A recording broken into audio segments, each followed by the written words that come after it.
कालची खोपोलीतली घडलेली घटना अत्यंत निंदनीय आहे. कठोर शब्दांमध्ये आम्ही त्याचा निषेध करतो.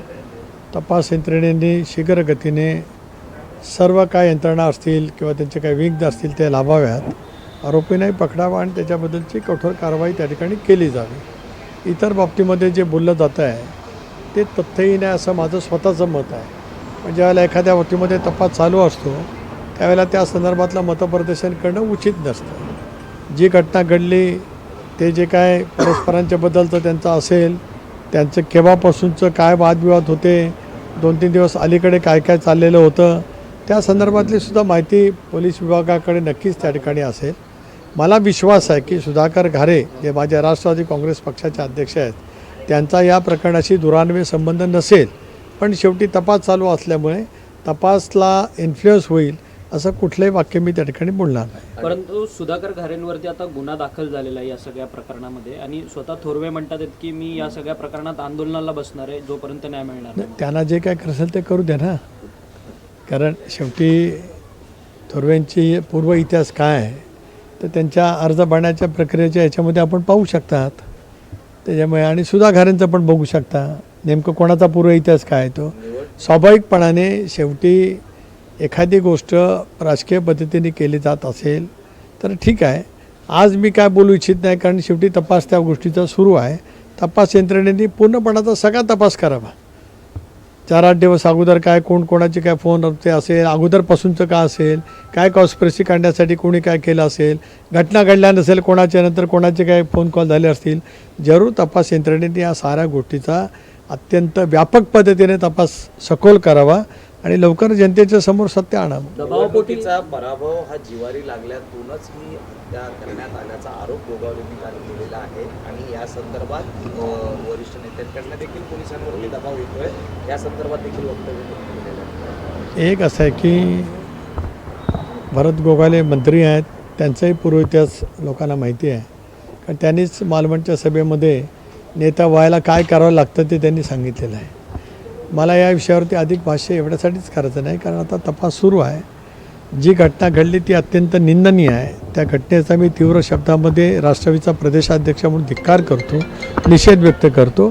त्याचबरोबर तपास यंत्रणांना विनंती करतो, माननीय मुख्यमंत्री महोदयांनासुद्धा विनंती करतो की तपास यंत्रणामध्ये व्यापकता आणावी. आणखीन काय यासाठी स्थापन करायची असेल ती करावी. शीघ्रगतीने तपास करावा म्हणजे मग काय असेल ते खरं समोर येईल. दबावपोटी हा गुन्हा दाखल झालाय का? कारण की काल SP मॅडमची भेट घ्यायला तिथंचे खासदार असतील किंवा भरत गोगावले स्थानिक आमदार सर्वच जण जमलेले आणि या दबावपोटी सुधा घारेंवरती गुन्हा दाखल झाला. नाही, मी या बाबतीमध्ये काही बोलू इच्छित नाही. रायगड जिल्ह्याच्या पोलीस अधीक्षक ह्या अतिशय कर्तबगार पोलीस अधीक्षक आहेत. त्याच्यामुळे कोणी मंडळी गेली होती काय गेली होती ते सर्वांनी पाहिलेलं आहे. म्हणून त्या बाबतीमध्ये मी काय भाष्य करू इच्छित नाही. शेवटी त्या एक कार्यक्षम पोलीस अधीक्षक आहेत, ते बघतील. आणि मी आता वारंवार या ठिकाणी म्हणतो आहे की अगदी स्वतंत्रपणाने SIT स्थापन करावी. सगळ्या गुन्हेगारीच्या नियंत्रणासाठी असलेले जे काही वेगवेगळे युनिट्स आहेत त्या सर्वांना एकत्रित जरी तपास करायला लावला तरी आमची सर्वांची त्या संदर्भामध्ये हरकत नाही. तटकरे साहेब, दोन्ही राष्ट्रवादी एकत्रित येण्याच्या संदर्भात काही हालचाली सुरू आहे का? कारण की अंकुश काकडे आता म्हणतात की पुण्यात दोन्ही राष्ट्रवादी एकत्रित येणार नाही. राष्ट्रवादी शरदचंद्र पवार पक्ष हा महाविकास आघाडीच्या घटक पक्षांसोबत निवडणूक लढणार आहे. आता अंकुश काकड्यांनी काय बोललं त्याच्यावरती मी कशाला प्रतिक्रिया देऊ? मला काही कारण नाही. माझे प्रवक्ते प्रतिक्रिया देतील. एक मिनिट एका चिन्हावरती निवडणुका लढवायचा किंवा काय? आज आमचे राष्ट्रीय अध्यक्ष अजितदादा पुण्यामध्ये गेले 3 दिवस आहेत. मुलाखती घेण्यापासून कोणाबरोबर ती मित्रपक्ष म्हणून किंवा निवडणूक सोबत घेऊन, मित्रपक्ष नव्हे, निवडणूक कोणाबरोबर ती घेऊन लढवायची या संदर्भातला ते निर्णय त्या ठिकाणी घेत आहेत. गेल्या अनेक वर्षामध्ये पुणे पिंपरी चिंचवडच्या सगळ्या निवडणुकीमध्ये राष्ट्रवादी काँग्रेस पक्ष एकत्रित असताना एक हाती निवडणूक जिंकण्यामध्ये अजितदादांचा सिंहाचा वाटा आहे. त्याच्यामुळे त्यांना पुन्हा पिंपरी चिंचवडच्या प्रत्येक प्रभागाची, तिथल्या प्रत्येक उमेदवारांची पूर्णपणाचा माहिती असलेले ते नेते आहेत. स्वाभाविकपणाने आता कोणाबरोबर काय करावं, निवडणुका कशा लढवाव्यात त्याचा निर्णय त्या ठिकाणी ते घेतील. आता निवडणूक आणि एकत्रित येणं किंवा आपण काय म्हणालात मर्जर, काय आपण शब्द वापरला, एकत्र येण्यासंदर्भात किंवा मर्ज करून एका आता चिन्हावर त्याचा काय संबंध येतो इथे? आता ज्या वेळेला एखादी निवडणूक लढली जात असते, आता आपण पाहिलं की मुंबईमध्ये काल जयंतराव पाटील उद्धवजींना भेटायला गेले. याचा अर्थ तर मविमधनं निवडणूक लढवण्यासाठी मुंबईमध्ये पवारसाहेब राष्ट्रवादी काँग्रेस पक्षाचा विचार त्या ठिकाणी स्पष्टपणे दिसतो आहे. अशा ज्या वेळेला वेगवेगळ्या ठिकाणी वेगवेगळी समीकरणं घडतात त्यावेळेला मग मर्जरचा विषय कुठे येतो? नाही ओके, थांब ना. चल. असं काय करतो? मुंबईमध्ये एकीकडे राष्ट्रवादी उद्धव ठाकरेंशी चर्चा करते, दुसरीकडे काँग्रेस सोबत जाते आहे. मात्र आपली राष्ट्रवादी यावेळी किती जागा लढवणार आहे, आज किती जागांची नेमकी घोषणा होण्याची शक्यता आहे? मी माझ्या सर्व प्रमुख सहकाऱ्यांची बैठक आता बोलवलेली आहे. आता माझी बैठक त्या ठिकाणी आत्ता सुरू होईल. काल परवा अगोदर गेले 3 दिवस माझ्या सर्व प्रमुख सहकाऱ्यांची चर्चा सुरू आहे. या चर्चेचा तपशील मी राष्ट्रीय अध्यक्ष अजितदादा, कार्याध्यक्ष प्रफुल्लभाई यांनासुद्धा त्या ठिकाणी सांगितलेलं आहे. त्या दोघांचंसुद्धा मार्गदर्शन या बाबतीमध्ये घेतो आहे. त्यामुळे 2 दिवसामध्ये आपल्याला कळेल, 30 तारखेला संध्याकाळी कळेल राष्ट्रवादी काँग्रेस पक्ष मुंबई शहरामध्ये नेमक्या किती जागा लढवतो आहे. हे 30 तारखेला 3 वर्षाला आपल्याला कळेल. नवमल्लिकांच्या कार्यकर्त्याच्या मेळाव्यामध्ये खरं तर प्रमुख उपस्थितीत अनेक घोषणाबाजी झाली. भाजपकडनं देखील कुठेतरी डावलण्याचा प्रयत्न होतोय. हे देखील स्पष्ट त्या ठिकाणी अनेक पदाधिकाऱ्यांनी बोलून दाखवलं. अशाच राष्ट्रवादी महायुतीत असताना या ठिकाणी वेगळं का लढते हा प्रश्न देखील पडलेला आहे. एक असं आहे, आपण जर काय पाहिलं तर राज्यभरामध्ये तिन्ही पक्ष पूर्ण ताकदवान असल्यामुळेच, जसं माननीय मुख्यमंत्री महोदयांनी पुण्याला सांगितलं की पुण्यामध्ये भारतीय जनता पक्ष आणि राष्ट्रवादी काँग्रेस पक्ष हे 2 प्रबळ पक्ष आहेत. आम्ही दोघे एकत्रित आलो तर विरोधकांचा त्याचा फायदा होऊ शकतो. आता हेच राजकीय समीकरण अनेक इतर महापालिकेमध्ये होऊ शकतं.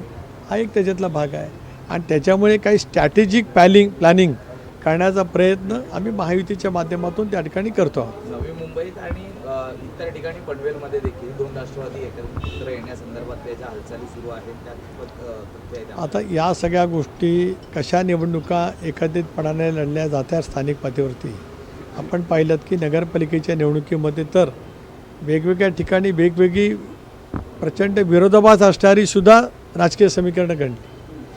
म्हणजे आज ज्या पद्धतीने, म्हणजे मी माझ्या जिल्ह्यापुरता म्हणू शकतो की ज्या पद्धतीने उद्धवजींवरती टीका करणारे माझ्या जिल्ह्यातले जे काय शिवसेनेचे नेते आहेत आणि नंतर ज्या पद्धतीने पायघाटा टाकण्यासाठी धावत पळत गेले, त्याच्यामुळे वेगवेगळ्या ठिकाणी वेगवेगळी राजकीय परिस्थिती निर्माण होत असते. या संदर्भातलं स्पष्ट चित्र 30 तारखेला आणि त्याच्यानंतर खरं चित्र अर्ज मागं घेतल्याच्या नंतर आपल्याला पाहायला मिळेल. सर, उद्या यादी जाहीर होणार? बघूया, प्रयत्न आहे. सर, उद्या बारामतीमध्ये सर्वच पवार कुटुंबीय एकाच मंचावरती आहेत आणि गौतम अडाणी उद्या बारामतीमध्ये आहेत आणि एका सामाजिक उपक्रमाला ते सुरुवात होते. परंतु कुठेतरी दोन्ही राष्ट्रवादी मर्जरच्या संदर्भात चर्चा सुरू होत असताना अशा प्रकारच्या काही कार्यक्रम येतात आहेत, त्यामुळे चर्चांना उधाण आले. एक असं आहे की तो कार्यक्रम शैक्षणिक कार्यक्रम आहे, जो आपण सांगितला माझ्याकडची माहिती आहे तो. आणि विद्याप्रतिष्ठान असेल की तिथल्या सगळ्या शैक्षणिक संस्थांच्यामध्ये साहेबांच्या नेतृत्वाखाली अजितदादा असतील, सुप्रियाताई असतील यांनी सर्वांनी दीर्घकाळ काम त्या ठिकाणी केलेलं आहे. त्यामुळे AI सेंटरच्या नूतन इमारतीचं उद्घाटन त्या ठिकाणी आहे आणि त्याच्यामुळे शैक्षणिक कार्यक्रमाच्या निमित्ताने एकत्रित येणं याचा अर्थ राजकीय विचार काय आले सोबत असं मानणं म्हणजे मग त्या हेतूबद्दलच्याच बाबतीमध्ये आपण एक वेगळी शंका दुर्दैवाने निर्माण करतो आहोत असं त्याच्यातून होऊ शकतं आहे. कारण अशा पद्धतीच्या शैक्षणिक संस्थांच्या कार्यक्रमामध्ये, सहकार क्षेत्रातल्या कार्यक्रमामध्ये अनेक वेळेला आदरणीय साहेब असतील, दादा असतील एकत्रितपणाने आलेले आहेत. पण याचा अर्थ राजकीय दृष्ट्या एकत्रित आले त्याच्यातला का भाग नाही. मी वारंवार विदित केलं की राष्ट्रवादी काँग्रेस पक्षाने सामूहिकपणाने NDAमध्ये जाण्याचा जो निर्णय घेतला त्याचं यश आम्हाला राज्यातल्या जनतेने दिलं. आम्ही घेतलेल्या निर्णयावरती राज्यातल्या जनतेने शिक्कामोर्तब केलं. राज्यामध्ये आज 41 आमदारांसह आम्ही NDAमध्ये सहभागी त्या ठिकाणी आहोत. देशामध्ये लोकसभा 1, राज्यसभा 3 याच्या सदस्यांसह खासदारांसह आम्ही केंद्राच्या NDAमध्ये सहभागी आहोत. त्यामुळे NDAमधला आमचा सहभाग हा कायम राहणार आहे. NDAमधला राष्ट्रवादी काँग्रेस पक्षाने सामूहिक घेतलेला निर्णय हा कायम राहणार आहे. आता त्या निर्णयाच्या बाबतीमध्ये इतर काय मला माहिती असण्याचं काही कारण नाही. मी ते बोलणं उचित त्या ठिकाणी होणार नाही. कारण NDAमध्ये सहभागी होण्याच्या निर्णयामुळेच पक्षामध्ये या 2 भूमिका राजकीयदृष्ट्या निर्माण झाल्या, त्या महाराष्ट्राने गेल्या 2-2.5 वर्षामध्ये त्या ठिकाणी अनुभवलेल्या आहेत. त्याच्यामुळे यापेक्षा या विषयावरती मी अधिक काय बोलू इच्छित नाही. आपण 30 तारखेला भेटू आणि नंतर 2 तारखेला भेटू. धन्यवाद.